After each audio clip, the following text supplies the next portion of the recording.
Hi guys, welcome back to our channel. So in this guide, I'm going to show you how to change page margins and page borders in Microsoft Word. So page margins control the distance between your text and the edge of your document. You can make them smaller or larger. So go to Layout tab in the top of the screen, that is between Design and References. Click on the small icon over here under Margins. And here you can adjust the top, bottom, left and right. For example, increasing a margin will move your text further away from that edge of the page.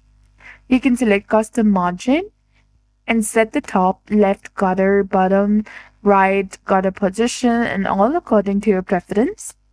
Then tap on OK in the bottom to save your changes.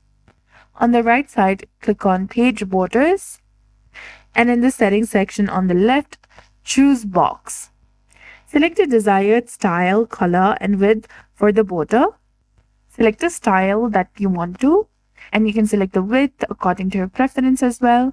Then tap on OK from the bottom of the screen and you'll be done. You can also choose to apply it to a whole document or a specific section as well. You can also go to Borders and select the style, color, and width according to your preference. Click on Options from the bottom right, and under the Major From, select Text and then tap on OK from the bottom and you'll be done. You can also choose whether to surround header and footer as well, and then click on OK and you'll be done. So that's it. I hope you found this video helpful. If you did, please like, share, and subscribe. Thanks for watching. We'll see you again in the next one.